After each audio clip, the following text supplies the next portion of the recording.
Amigos, ¿cómo están? Qué gusto saludarlos en Dilemas por Altavoz MX desde el Congreso del Estado con la diputada Lorena de la Garza en víspera del primer informe de muchos diputados, entre ellos el tuyo. ¿Cómo estás? Qué gusto saludarte. Igualmente, César, con el gusto de recibirlos aquí en el Congreso, saludarlos a toda la gente que te ve.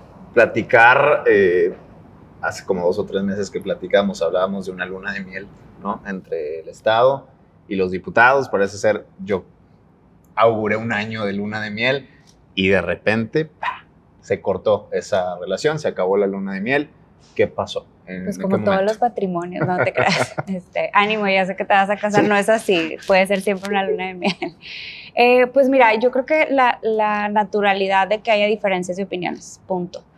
Al principio de las administraciones, tanto los medios de comunicación como la ciudadanía, entre instituciones se dan este tiempo, digamos, de gracia, claro.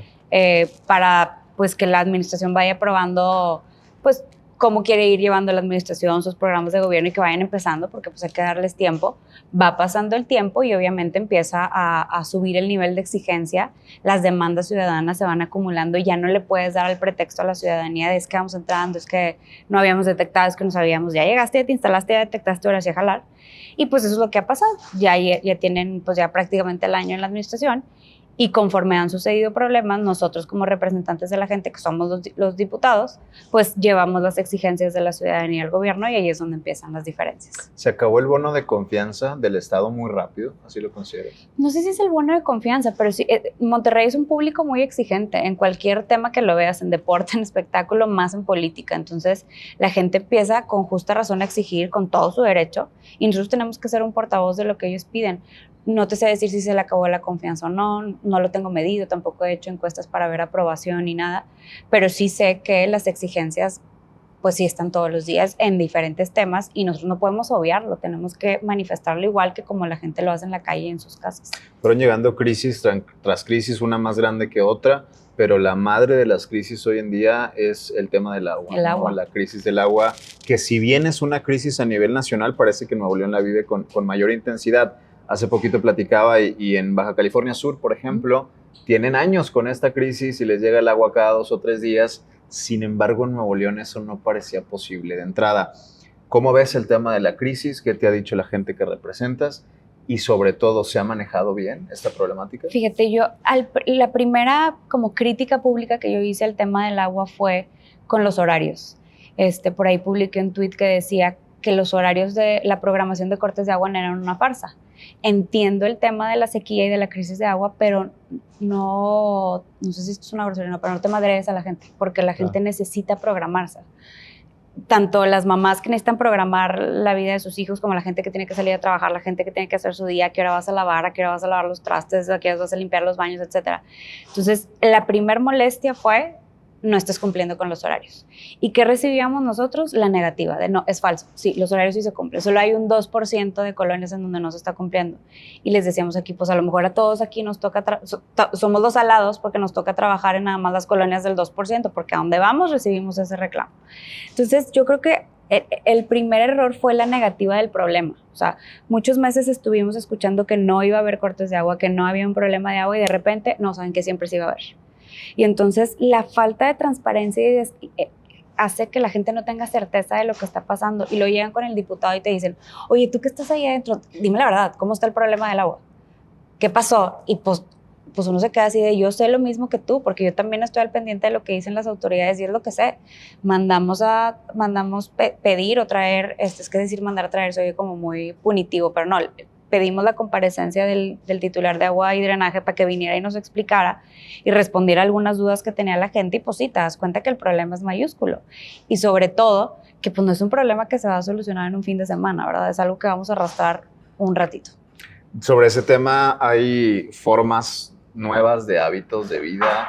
De entrada es cierto que de repente regar el pasto, lavar el carro con manguera, etcétera, eran prácticas normalizadas cuando había agua suficiente, ¿no? Hoy nos obliga esta crisis a cambiar. De entrada, por ejemplo, veo que llevabas una propuesta de aguas tratadas. ¿De qué trata eso? Sí, es que a nosotros no nos tocó, ya sé que ya estoy en la línea de ya no ser joven, pero sí soy joven y no me tocó la crisis de agua de los 80s. Mis papás sí me platican de ella. Y así era, o sea, durante el día había agua, en la noche no, les cambiaban los horarios.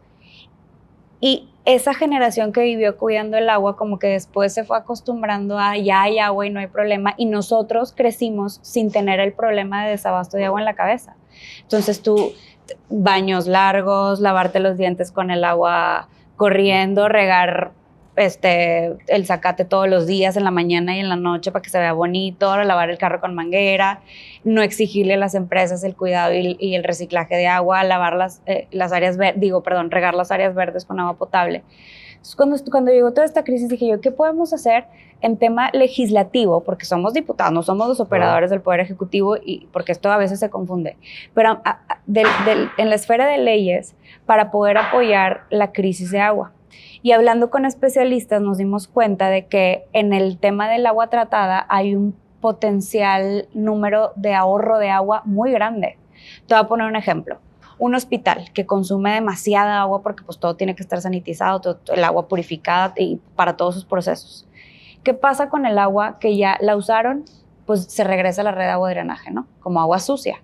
Algunos hospitales o algunas normas sí les obligan a tener plantas de agua tratada. ¿Y qué pasa con el agua tratada?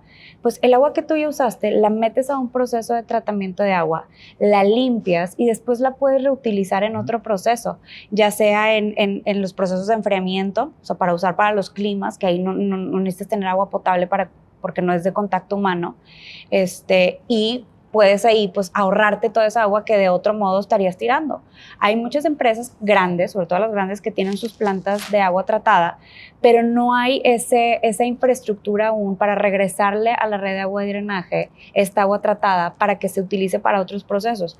Yo le digo a la gente, a mí me sigue sorprendiendo, por ejemplo, y creo que es uno de los grandes errores en la vida de la ingeniería, que utilicemos agua potable para ir al baño, por ejemplo. Entonces, ahí podríamos estar usando agua tratada. Otro error, que reguemos las plantas, tanto de casas como de espacios públicos, con agua potable. Es un error y es algo que se puede mitigar usando agua tratada. Para eso es esta iniciativa. Porque, ¿qué pasó? Cuando hicimos la declaratoria de la sequía, ¿qué dicen los municipios? Ya no me dejan regar las áreas públicas. Claro. Y tú ves los parques ahorita y todos parecen paja, ¿verdad? Todos cafés. Se les quitó lo verde. Y los árboles, pues poco a poco están entrando en riesgo de morir. Árboles de 200, 300 años. ¿Por qué es importante esto? Para no escucharme aquí como le coloca hippie que quiere proteger los árboles, pero sí, porque todas esas áreas verdes dan un servicio ambiental y las necesitas para generar oxígeno, para purificar el aire, para dar sombra en esta ciudad que es puro asfalto. Entonces, cuando tú vas a las colonias, los vecinos te dicen, oye, es que hace mucho que no vienen a regar. Y yo, pues sí, porque el municipio se rige por la declaratoria de la sequía y no puede venir a regar. Pero si tuvieran ellos su planta de agua tratada, pues te agarras del agua tratada para estar regando estas áreas verdes y cuidarlas de que no se mueran. Ahora, hablando, decía crisis sobre crisis porque llegaba una y tapaba otra, o al menos, si bien no la tapaba, no se le ponía tanta atención. Como el Jumanji. Sí, al final iba una más grande, ¿no? Sí. El transporte público, si bien no es una crisis que viva particularmente este gobierno, porque el gobierno pasado lo vivió con intensidad y creo que fue pateando el bote, lo cierto es que se vuelve a poner sobre la mesa un posible aumento a las tarifas del transporte público. Incluso veía por ahí que hubo una discusión ahí con Rocío Montalvo, ex Únete Pueblo, también antes en la defensa de las tarifas, hoy en su función en el gobierno, ¿no? El aumento. ¿Es necesario este aumento considerando que tiene pues, bastantitos años sin aumentar? Fíjate, en el libro del hoy secretario de Movilidad, Hernán Villarreal, cuando yo supe que iba a presidir la Comisión de Movilidad en el Congreso, me lo regaló Carlota Vargas, la licenciada Carlota Vargas, me dijo, este libro te va a servir. Y sí, me sirvió mucho. En este libro de él, antes de que él fuera funcionario, él planteaba que el aumento en la tarifa no es estrictamente necesario para mejorar la movilidad en Monterrey, porque se pueden hacer otros rediseños en cómo operan las rutas para que no tengas que subirle la tarifa al usuario. Porque ¿qué pasa cuando tú le vas subiendo la tarifa al usuario y haces el servicio deficiente y caro? Que se van haciendo de otros mecanismos de transporte privado, o sea, de un carro. Aunque tengan que pagar un crédito y aunque tengan que hacer el sacrificio económico familiar de pagar un carro, porque el transporte ya no le está solucionando su necesidad de desplazarse de un punto a otro. para trabajo, para escuela, para una cita médica, para lo que tú quieras. Entonces, sí, cuando llegó aquí la propuesta del tarifazo, que viene de un organismo que pertenece al gobierno, que es el Comité Técnico del Instituto de Movilidad, nosotros dijimos un rotundo no, porque aparte vienes de 2 años de pandemia donde la economía ha sido muy afectada de todos los comercios, de todas las personas, y súmale que estamos en medio de un proceso de inflación que cada rato sube, que tenemos expectativas bastante tenebrosas, que la canasta básica, el producto que me digas ya está más caro. Entonces, aparte le vas a subir el transporte, para nosotros no era, y más cuando tu secretaria de movilidad ya te está diciendo que subir la tarifa no es la solución. ¿Por qué de repente sí? Tenemos que ir a buscar esas otras soluciones que él mismo había estudiado y presentado para que no se afecte a la gente y tratar de promover que más gente use el transporte público en lugar de migrar al automóvil o al transporte privado de personal, porque eso es lo que tiene la ciudad saturada hoy de tráfico. ¿Cambia la gente cuando pasa de sociedad civil a gobierno? Platicabas el caso de Hernán Villarreal, el propio de Rocío Montalvo. Hay varias personas, actores clave de la sociedad civil, que hoy pasaron a gobierno. ¿Cambia la gente? ¿Cambia la agenda? ¿Qué cambia? Pues lo que hemos visto es que sí. Lo vimos con Hernán Villarreal, lo vimos con Rocío Montalvo y con otros activistas de otras ONGs que de repente ya no hablan y ya no critican a la administración porque pues ya forman parte de una nómina. Sería como darse un balazo en el pie. Yo creo que por eso esa sana distancia que siempre debe de haber entre todos los actores de la sociedad civil y de las entidades políticas es buena. Esa distancia es sana porque todos jugamos un rol de representación y cuando es el momento de hacer una crítica se tiene que hacer. No puedes tratar de aplicar la ley Mordaza vía la nómina. Claro. Hacer eso es un error porque luego la sociedad se queda sin los contrapesos en los que veía representación. Entonces sí, pues desgraciadamente sí hemos visto cómo hay ese cambio de mentalidad, inclusive de ideas y de causas que defienden. Dentro de esta pandemia, particularmente el último año, habíamos platicado mucho y muy particularmente de 3 casos. Devani Escobar, María Fernanda, Yolanda, aunque lamentablemente estos son 3 nombres de muchos que suceden todos los días en México y duelen, por supuesto. De ahí surgió en este primer año como diputada, el protocolo ALBA, una propuesta que fuiste impulsando. ¿De qué trata? Recordar en este sentido de qué trata y en qué sentido va avanzando. Cuando tuvimos esta crisis, que fueron 3 casos, o sea, 3 casos muy públicos y pegaditos, porque pues casos hay todos los días lamentablemente, lo que con mucha tristeza en la sociedad vimos es que había una diferencia entre autoridades en lugar de una colaboración. Claro. Y eso se puede arreglar muy fácil haciendo que voluntariamente a fuerza colaboren. Entonces, por eso propusimos llevar el protocolo ALBA a ley, para que ahora por ley se tenga que aplicar un protocolo cuando hay una mujer desaparecida, y este protocolo lo que te dice es quiénes son las autoridades involucradas, qué es lo que tiene que hacer, quién va a convocar a esta reunión para buscar a las mujeres desaparecidas, cómo van a colaborar entre ellos, quién lo va a coordinar, para que ya la colaboración entre autoridades sí sea inmediata para tratar de tener pues, mejores resultados en la búsqueda de personas, y que cuando tengamos una mujer desaparecida tengamos más posibilidades de éxito de encontrarlas con vida y que no pasemos semanas en esta búsqueda porque entre autoridades se están peleando. En ese sentido, ¿el municipio tendría que ser el primer respondiente? ¿Así lo consideras? El municipio es el primer respondiente tanto en seguridad como en muchas cosas más. El tema con personas desaparecidas o con mujeres desaparecidas, con la crisis de feminicidios que tenemos no más en Nuevo León sino en el país, es que la Fiscalía se tiene que involucrar a trabajar con las autoridades del Poder Ejecutivo de los 3 niveles. Entonces, en esta iniciativa pusimos a la Fiscalía como el ente coordinador de un comité técnico de operación en donde llama a la Policía Municipal, Estatal y Federal para la colaboración en esta búsqueda de personas. Inclusive le pusimos la facultad para firmar convenios con autoridades internacionales, sobre todo pensando en Estados Unidos, porque sabemos que las redes de trata lo que buscan es extraer a las personas de su ciudad de origen para trasladarlas a otro punto. Entonces tiene que haber esa apertura para que puedan colaborar internacionalmente e inclusive con empresas, con la IP, pensando también que de repente también operan sobre todo en hoteles y moteles de la ciudad. Entonces ellos cuando estemos buscando una persona, ellos tienen que estar también en la mesa de búsqueda. Ahora, haciendo un recorrido por este primer año, vemos un congreso paritario, pero cuando empezamos a nombrar coordinadores, hombres, y una sola mujer, que lamentablemente pues, se coordina sola, ¿no? Porque es una sola diputada, que es en el caso de Anilú Bendición. ¿El poder en el Congreso del Estado tiene equidad? Voy a hacer el panorama más amplio. Y esa es una crítica que yo he hecho siempre. Como el tema de paridad se fue metiendo con calzador, porque fue a presión de muchas mujeres, lo que se consiguió es la inclusión de las mujeres en los espacios públicos, ¿no? Sin embargo, fue como entrar a una sala de juntas y está bien, ya te abrí la puerta, pero siéntate ahí en la orilla porque la mesa de decisión es esta y aquí estamos puros hombres. El reto es ahora que esas mujeres también participen en la mesa de toma de decisiones.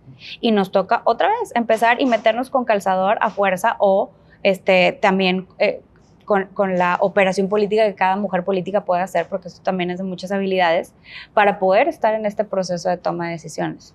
De que hay un celo y un pues también mucho desconocimiento de cómo trabajar y hacer acuerdos entre hombres y mujeres, que, ojo, no es un tema nada más de la política, ¿eh? O sea, también en la empresa, sí. En la IP se ven estos casos de mujeres que, oye, en la empresa yo tengo un crecimiento hasta aquí, porque después para todas las vicepresidencias de esta empresa, todos son hombres y entrar está bien difícil.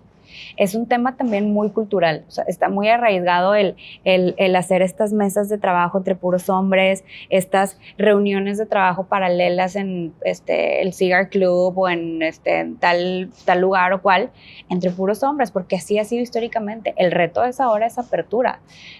Con los pocos políticos que yo conozco que son súper abiertos a trabajar con mujeres, les preguntas y te dicen, la neta es que sí es difícil trabajar porque no estamos acostumbrados a hacerlo, pero una vez que ya lo hacemos nos damos cuenta de lo eficientes que son y ya el tomarlas en cuenta sea súper natural, pero lamentablemente no es con todos.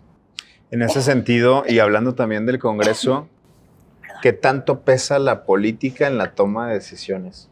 Es algo bien interesante porque de repente hacia afuera pareciera que la política se impone sobre el sentido técnico, sobre el bienestar de los ciudadanos. ¿Qué tanto pesa, viviéndolo al interior, por supuesto, la política en las decisiones del Congreso? Mira, la composición del sistema político mexicano, aunque se escuche esto como una respuesta robusta, contempla la participación de partidos. Y nuestra vida política, para bien o para mal, va con los partidos políticos metidos. Que es bien importante que el ciudadano vigile que la política no esté por encima del bienestar de la gente. Y eso es lo que nosotros hemos tratado de poner aquí en el Congreso, porque lo que tratamos de anteponer aquí son causas, no partidos.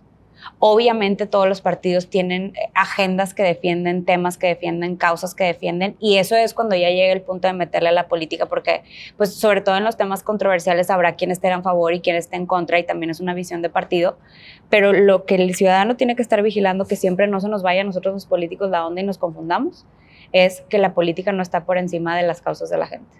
Que de repente participa en la mesa un tema político, sí, pero la congruencia tiene que estar en la mesa y el interés mayor de la ciudadanía siempre es lo que tiene que ser el objetivo de todos nosotros. En este primer año como diputada, ¿cuáles han sido los retos más fuertes que te tocó vivir o que te ha tocado vivir en este sentido? ¿Qué es lo más difícil? ¿Qué es lo que te sigue dando coraje viéndolo desde primera fila ahora sí? Traes tiempo. Sí, adelante. No, mira, la verdad es que yo tengo como 18 años de carrera en el servicio público y siempre había querido ser legislador, bueno, de muchos años para acá. Y cuando estás afuera dices, ¿por qué no hacen esto? ¿Por qué no hacen lo otro? ¡Qué bárbaros! ¿Cómo se tardan? Cuando llegas aquí te das cuenta por qué las cosas son tan tardadas. Eso a mí me sigue desesperando mucho del Congreso. Como siempre he trabajado yo en la parte ejecutiva, o sea, en gobiernos estatales o municipales, para mí era, quiero hacer un proyecto y lo voy moviendo y depende de mí que salga rápido o no. O sea, de mí y del presupuesto, porque el presupuesto siempre es un tema. Pero bueno, depende mucho de tu capacidad. Llegas al Congreso y todo es bien tardado. ¿Por qué? Para poner el ejemplo de cómo es el trabajo de una iniciativa de ley. Hablando ahorita de la que dije de agua tratada, pues yo ya vine y puse mi iniciativa. Sigue que la mesa directiva del Congreso la turne a la comisión y que la comisión haga un estudio de mi iniciativa para ver qué hay que ajustar, qué sí se puede, qué no se puede, pedirle correcciones al Centro de Estudios Legislativos, y una vez que ya haya un proyecto de dictamen, que se vaya a comisión. Y en la comisión sigue que sesione y que lo voten los integrantes de la comisión. Y ya una vez que lo vean los integrantes de la comisión, a ver si otro compañero diputado tiene alguna observación sobre la iniciativa. Entonces, si un diputado tiene una observación, pues ahí se puede votar en esa misma sesión o convocar a otra o seguirle o que se deje en pausa la votación, que se suspenda, que se baje el asunto, muchas cosas para después votarla. Ok, se vota. Y entonces hay que esperar la siguiente sesión en pleno para que se turne votación del pleno. Y en el pleno pasas por otro debate porque ahí están los 42 diputados. Entonces ya se vota y luego ahora sí, mándala que la publique el gobierno del estado y que entre en vigor. Todo eso te lo acabo de decir en un minuto, pero eso se puede tardar meses. Entonces, eso es lo que a mí me sigue desesperando del modelo de cómo trabaja el Congreso, que desde mi punto de vista es porque las instituciones en general en México están diseñadas para la realidad del país de hace 20, 30 años, no para lo que vivimos hoy. O sea, yo les digo, ¿por qué me tengo que esperar a que circulen ese dictamen? Es que tiene que publicarse aquí en los estrados, que son físicos. Eso es un pizarrón que está por aquí donde publican las convocatorias y documentos. Pues sí, porque antes tenían que esperarse a eso, porque había diputados de otros estados, de otros municipios del estado, que tenían que avisarles de que, oye, tú diputado que vives en Doctor Arroyo, hasta que te vengas para acá y veas esta notificación y firmes este papel, o tengo que esperar a que venga el diputado y que le podamos imprimir o mandar por fax esta iniciativa, cuando ahora todo lo puedes resolver en el teléfono. Entonces, esos pasos hacia la modernidad no los hemos dado en la operación de las instituciones en este país y eso es lo que me sigue desesperando, de que el Congreso es muy lento. Pero te repito, o sea, cuando estás afuera es bien fácil criticar, ya que entras y dices tú, bueno, pues es que las cosas funcionan diferente. Y en ese sentido de la crítica de afuera hacia adentro, es el rezago legislativo. Parece ser que cada periodo, lejos de acabar con los pendientes, se suman y se suman y se suman y parecen incontables, ¿no? Yo presido la Comisión de Movilidad. Y en movilidad, pues aparte del transporte han llegado muchos asuntos, que el bloqueo, o sea, bueno, la parálisis de la carretera nacional, que proyectos de infraestructura en el norte del estado, en la carretera Colombia, que el tráfico de Avenida Leones, etcétera. Y te digo estos ejemplos porque quiero explicar cómo está el tema del rezago. Entonces llega conmigo la secretaria técnica de la Comisión de Movilidad y me dice, oye, Lore, tenemos 17 asuntos por ver. Un exhorto de la diputada tal donde le pide a la Secretaría de Comunicaciones y Transportes que arregle ya la carretera. Un exhorto del otro diputado donde le pide al municipio un proyecto para aliviar el tráfico en tal avenida. O sea, una iniciativa de ley y así los vas viendo. Entonces te esperas a lo que te dije ahorita, de que tener el dictamen de estudio para esa iniciativa o ese exhorto. Nada más que en el Inter siguen pasando cosas y tú sesionas para desahogar algo de esos 17 asuntos de que, pues no tengo resueltos los 17, pero tengo resueltos 7, me van a quedar 10 pendientes. Pero en el Inter de que sacaste esos 7 y te quedaban 10, alguien presentó otras 7 o 10 iniciativas de un tema y se te van acumulando un chorro. El otro día, a manera de broma, le decía a mis compañeros, ya, prohibido meter exhortos en temas de movilidad, mejor vayan y dejen un oficio ahí en la secretaría que le corresponda al municipio que ustedes quieran, porque nomás están contribuyendo a mi rezago. Lo dije de broma, obviamente pueden mandar todos los exhortos e iniciativas que quieran. Pero sí, así es como funciona el rezago legislativo. Entonces, cuando yo llegué a la comisión y vi, oye, asuntos desde la administración de Jaime, ¿qué onda aquí? No, es que no se pudo sesionar porque no había un dictamen, porque la ley, porque esto y porque el otro. Y así se va haciendo el rezago, que sí es una desgracia. O sea, yo que soy tan de indicadores de gestión y que todo vaya avanzando y que no quiero tener nada de rezago, me da cringe tener ahí el número del rezago, pero pues así pasa y se va acumulando. Y el diputado sí trata de estar desfogando su rezago, pero luego se van acumulando más cosas y vienen temas procesales tipo, no puedes sesionar hoy porque hoy ya está lleno con sesiones de comisiones de otros temas. Híjole, no, es que aquí falta el dictamen, falta la aprobación de esto, no lo ha estudiado el Centro de Estudios Legislativos por X otro tema y pues se te va acumulando. Ahora, en este primer año, ¿faltó hacer algo? ¿No te alcanzó el tiempo? Hombre, falta hacer un chorro de cosas. Me faltan legislaturas para hacer todo lo que hay que encuadrar en este estado. Sí, tenemos muchos pendientes y pues con la realidad como se va cambiando hoy en día, se van necesitando más cosas. Yo siempre les digo que las iniciativas de ley es como el saque. O sea, a mí me gusta que las iniciativas que yo presento estén bien hechas, pero siempre entendiendo que se pueden modificar. Le hablo a especialistas, los invito a trabajar conmigo las iniciativas, hacemos mesas de trabajo porque es como se puede robustecer y hacerla bien. Entonces, es el saque, la presentas, porque para tú estudiar un tema tiene que partir de la presentación de una iniciativa. Entonces, yo ya presenté la agua tratada, por ejemplo. para poner eso en la mesa. Entonces ahora sigue que la sigamos estudiando y trabajando para que ya pueda pasar todo ese proceso, y eso se va a tardar, y seguramente en el Inter van a salir otras necesidades. Oye, pues ahora no nada más agua tratada, ahora vamos a meterle con un tema de desarrollo urbano para que las construcciones se hagan con 2 tuberías, la de agua potable y la de agua tratada. Bueno, ese ya no es un tema de la Comisión de Medio Ambiente, eso va a tener que pasar a desarrollo urbano. Y, ¿sabes qué? Es que ahora este tema, como los permisos de construcción es una facultad de los municipios, pues va a haber que modificar algo en las atribuciones de los municipios. Y te vas haciendo la bolita que va creciendo porque va saliendo esa necesidad. Entonces, de que hay pendientes, sí hay muchos pendientes. Para ir rumbo a la conclusión, 2022 va casi terminando, vamos rumbo al 2023, y cuando menos nos demos cuenta, la elección presidencial se acerca, ¿no? A nivel nacional. Le ve rumbo a la oposición, porque hoy parece ser que el rival de Morena es Morena mismo. Sí. Lo segundo sí, lo primero también. Yo escucho mucho la crítica hacia nosotros en la oposición, y escucho mucho es que ¿qué está haciendo la oposición? Y yo por dentro de, ¿cómo no están viendo todo lo que estamos haciendo? Creo que es mucho error de comunicación de nosotros, de que no hemos sabido socializar lo que estamos haciendo para hacerle frente al gobierno, en lo local y en lo federal también. Yo les decía a unos amigos con los que platicaba el otro día, oye, ¿qué más quieres que haga la oposición que frenarle las atrocidades de iniciativas que quiere hacer el presidente? Porque somos oposición en legislativo. No es como que no tienes ¿cómo le digo? Como un espectro amplio de cosas que puedes hacer. En lo legislativo me toca hacer oposición, y en lo legislativo así es como legalmente puedo hacerlo. Obviamente en el discurso ahí es donde tienes como mucha amplitud, pero les digo, a ver, tú me dices qué está haciendo la oposición, dime a cuántos diputados de la oposición sigues. Ay, no, es que a mí me va a aflojar a la política. Entonces, ¿cómo te vas a enterar? ¿Lees el periódico? No lo leo. ¿Cómo te vas a enterar de lo que está haciendo la oposición? ¿Ves las noticias? No, tampoco las veo. Danos oportunidad de escucharnos para que puedas saber qué está haciendo la oposición por ti y qué estamos haciendo en el trabajo ordinario de todos los días. Pero si el ciudadano tampoco se da la oportunidad de escucharnos, pues ¿cómo se va a enterar? Y lejos aún, ¿cómo se van a integrar a lo que estamos haciendo como oposición para representarlos? Para mí sí yo siempre lo he dicho, el funcionario público no debe funcionar sin el ciudadano, pero tenemos que aprender a hacer equipo.